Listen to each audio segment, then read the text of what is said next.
кто-нибудь? Ma tean, et siin on palju selliseid inimesi, kes tahavad saada Насчет фестиваля. Насчет фестиваля или насчет, не знаю, почему Хелен занимается именно музыкой. Вот, пожалуйста, у нас рука. Nii, kohe tuleb mikrofon ka. Nii. Здравствуйте, Хелен. Меня зовут Юля. Я хотела бы узнать, что было самым сложным в начинании вашей деятельности? Mis on kõige keerulisem sinu äri alustamisel, jah? Selliseid keerulisi punkte tuleb ikka ette, kus mõtled, et vaat nüüd ma ei tea küll, mis teha, aga siis alati tegelikult kehtib täpselt seesama üks skeem. Võtad endale aja, pool tundi või tund aega mõtlemiseks ja tegutsemiseks ja siis hakkad otsast lahendama. Lihtsalt hakkad järjest otsast lahendama ja kuidagi see on nagu täiesti nagu loodusseadus, et need vastused ja lahendused jõuavad kohale kuidagi.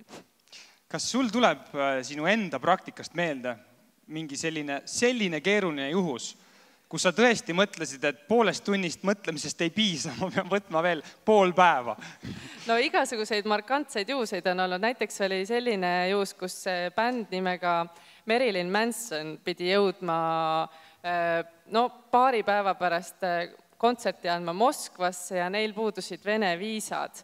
Ja siis oli ülesanne näiteks selline, et tuli helistada Vene saatkonda Berliinis, et rahvuslikul pühal tegelikult, kus saatkond oli kinni, leida üks inimene, kes oleks nõus tulema oma vabal päeval saatkonda ja tegema 60 inimese Vene viisad 2 tunniga, sest täpselt nii oli palju oli neil Berliinis aega.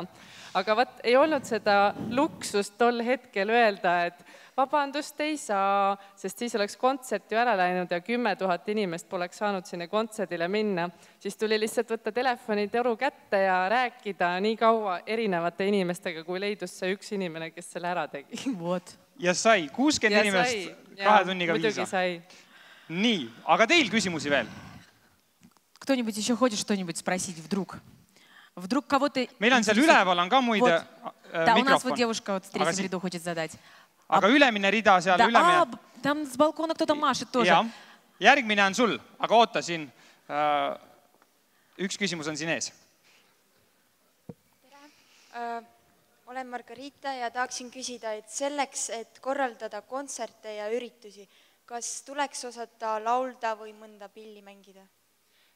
Minu puhul on see niimoodi läinud, et mina olen pärit perest, kus musikaalsus kuidagi on täitsa olemas, aga selleks, et korraldada kontserti, tegelikult see ei nõua, et sa ise peaksid oskama laulda või mõnda instrumenti mängida, et mis tuleb küll väga kasuks ja ma ei kujuta ette, kuidas seda ilma seletuseks teha on muusikaarmastus, et see valdkond lihtsalt sind huvitaks kuulata uusi bände, regulaarselt hoida ennast kursis sellega, mis muusikas toimub ja olla lihtsalt sellega kursis, see on kõige olulisem. Aga tegelikult võib-olla, kui oskad ise midagi selles mõttes, et siis oskad mõnda nõu või midagi anda?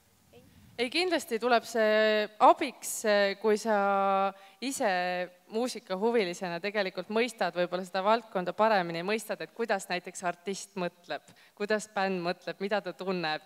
Igal artistil ja bändil on tegelikult ka väga oma sellised ebakindluse hetked või ega nemad ei ole kõik tohutult enesekindlad. Nemad pabistavad ka ennem lavale minekut tohutult. Ma olen ka väga suuri staare näinud, väga närvis olevat ennem kontserti. Ma olen ka imestanud, et armas aeg, nad teevad seda iga õhtu ja nad ikka pabistavad.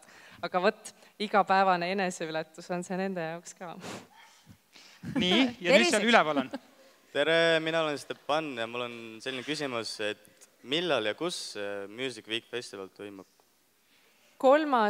Tallinn Music Week toimub 24. kuni 26. märtsini siis Tallinnas ja nüüd juba novembrikuus muuseas oma kodulehele tallinnmusicweek.ee paneme me üles info kõigile huvilistele noortele Eesti bändidele, kes tahavad selle aasta festivalil esineda, tuleb siis nii-öelda taotluste voor, nii et jälgige meie kodulehte ja kui te teete bändi, siis palun väga, tundke huvi ja saatke oma taotlus ja vabalt võite ju ka seal mängida. Kui paljud teist mängivad bändis?